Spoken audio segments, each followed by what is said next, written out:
Hello everyone. நம்ம இன்றைக்கி எதை பற்றி பேச போகிறோம்னா, வடலூரில் இன்னைக்கு தைப்பூசம். வருஷம் எப்போவுமே தைப்பூசன்றதால மக்களுக்கு வந்து பஸ் வசதி தான் சிறப்பாக செஞ்சு கொடுப்பாங்க. சிறப்பு பேருந்துன்னு சொல்லி எல்லா ஊருக்கான பஸ்ஸு கொடுப்பானுங்க. இப்போ சென்னை போகிற மக்களும் சென்னைக்கு போகலாம். இன்றைக்கி சென்னை நான் வந்துட்டேன். ஆனால் எப்படி வந்தேன் தெரியுமா?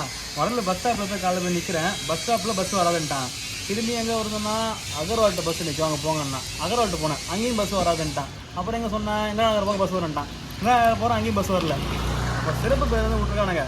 இங்கேருந்து வடலூர்லேருந்து பண்ருட்டிக்கு ஒரு சிறப்பு பேருந்து, வடலூர்லேருந்து விருதாச்சலம் ஒரு சிறப்பு பேருந்து, வடலூர்லேருந்து கடலூர் ஒரு சிறப்பு பேருந்து, வடலூர்லேருந்து சிதம்பரம் சிறப்பு பேருந்து, அவ்வளோ சிறப்பு பேருந்து. லாங் போகிற பஸ்ஸெல்லாம் இங்கே வர பஸ், லாங் வர பஸ் சென்னை. இப்போ கும்பகோணத்துக்கு வர பஸ் சென்னை போகுதுன்னா அந்த கும்பகோணம் வர பஸ் சேர்த்துக்குள்ள வளர்ச்சி அப்படியே சுற்றி விட்டு கூட்டு போயிடறான். பண்டு வழியா பிக்காமல் பேசு. எதை பிக்காம ஏதோ சொதப்பிட்டான் பாருங்க. இப்படி போகிற பஸ் இப்படி போகுது, இப்படி போகிற பஸ் இப்படி போகுது. ஆக மொத்தம் வடலுக்கு பஸ்ஸே வரல. அதனால் இப்போ ஏன் அப்படி பஸ்ஸே ஃபுல்லாத்தையும் அரெஸ்ட் பண்ணிவிட்டு தள்ளிட்டு இது ஏன் இப்படி பண்ணணும்னா, அதில் ஏதோ சூழ்ச்சி இருக்குது. அந்த கிரவுண்டு இருக்குதுங்கள, அந்த கிரவுண்டில் இப்போ குழி தோண்டி ஒரு சில விஷயங்கள்லாம் மணி மண்டபம் கட்ட போகிறோம். என்ன வேணால் கொடுத்தா போகிறோம் சொல்லிதாம அதை இப்போ மணி மண்டபம் கட்ட போகிறோம்னு சொல்லிட்டு ஆரம்பிச்சா டிஎம்கே. இந்த டிஎம்கே முக்கா ஐயா ஏதாவது சொல்லு. அதான் முக்கா மக்களே கட்டுமா நிறைய பெரிய மக்களே. அவருக்காக தான் இந்த விஷயத்தை வந்து என்ன பண்ணுறாங்கன்னா, இப்போ வந்து என்ன சொல்கிறாங்க, கோர்ட்டில் போய் கேஸ் போயிட்டுருக்கு. என்ன சொன்னாங்க, இந்த தைப்பூசம் பார்க்க வரதுக்கு 5 வருஷம் பேர் வராங்க. அதனால் போயிருக்கீங்க கட் பண்ணிப்போம்.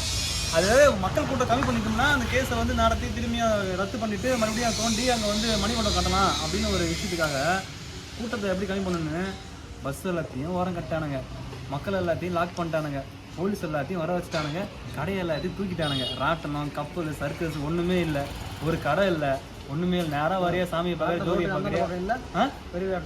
அதையும் சுத்தம் இல்லை, அதையும் சுத்தம் இல்லை. அது கழட்டுறானுங்க, கழுத்து கட்டுறாங்க, அதிகமாக வரானுங்க, கழுத்து கட்டுறாங்க. தப்பான டைம் வந்த மாதிரி அதையும் கழுத்து சொல்லிட்டேன், அதையும் கழுத்து சொல்லிட்டேன், ஒன்றுமே இல்லை. அது வந்துட்டான் கேட்கறா.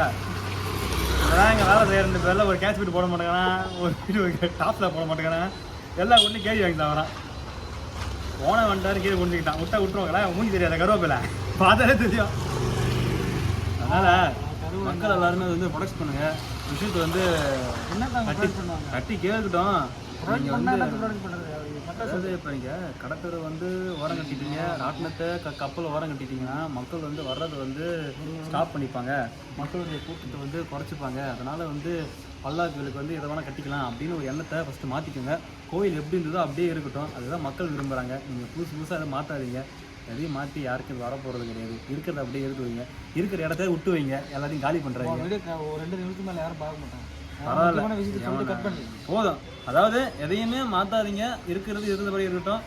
நீங்கள் எதையும் மாற்ற மாட்டேன், பின்னாடி மாற்ற மாட்டேன். தைப்பூசத்துக்கு முக்கியமாக ராட்டனம், கப்பல் தேவை. என்னுடைய கோரிக்கையை நிறைவேற்றி அடுத்த வருஷம் போது ராட்டனம், கப்பல் வைங்க. ராட்டனம் வச்சா சுற்றி மேலே போகும்போது ஃப்ரீயாக பார்த்து வைங்க. ராட்டனம் சுற்றுதில்ல, அது மேலே போய் நிற்கும்போது பக்கத்துக்கு சர்க்கஸ் ஃப்ரீயாக பாதி பார்த்துருவேன். அது கீழே வரும்போது எங்களால் கப்பலை பாதி பார்த்துருவேன். கப்பலை நேரம் போய் கீழே வரும்போது ஜாலியாக இருக்கும். கப்பல் இல்லை, ராட்டினம் இல்லை, சர்க்கஸ் இல்லை, இதெல்லாம் எதுவுமே இல்லாததால் மனம் உழைச்சி ஆளாகி வாங்க முடியாமல் வடலை விட்டு தாண்டி சென்னை வந்துட்டேன். வேண்டாம் எப்போ ஊர் எனக்குன்ட்டு 80 கிட்ட ப்ரூவ் பண்ணிட்டாரு. சம்பளம் வராது, சம்பளம் 8000 லாக் ஆயிடுச்சு. சம்பளம் வேறு லாக் பண்ணிட்டாங்க 8000. ஏன்னு தெரியல, 3 நாள் லீவ் போட்டேன். அதை நான் தட்டி கேட்குற நாளைக்கு. இப்போ நைட்டு பகலில் வேலை பார்க்குறோம், 6 மணிக்கு மேலேயே வேலை வாங்குறாங்க. வேறு லேபரே இல்லை, சைட்டில் அது கட் பண்ணி போட்டுப்போம், 2ஆக பிரிச்சுடுவோம். இப்போ இது ஒர்க் ப்ராசஸ். நைட்டில் பார்க்குறாங்க, 10 மணிக்கு மேலே வேலை வாங்குறாங்க. 11 மணி 12 வேலை பார்த்தோம், 100 ரூபா காசு மாதிரி தராங்க சாப்பாட்டுக்குன்னு. லேபரே 100 ரூபா கொடுக்குறாங்க. ஏன்ப்பா லீவ் கழிங்க கேட்டாங்கன்னா 3 நாளும் சொல்ல சொன்னாங்க. 100 ரூபாய்க்கு வேலை பார்க்குறேன். வேலை விட்டுட்டு போ, 100 சொல்கிறேன். இந்த வீடியோ பார்த்தா இல்லைன்ட்டானாவா? ஏப்பா நான் வீடியோ எடுக்கிறேன். மக்களே வந்து கோச்சு கோவம் போகிற மக்களே, நீங்கள் சப்ஸ்கிரைப் பண்ணுங்கள், எதாவது பண்ணுங்கள், நீங்கள் வண்டி எடுங்க.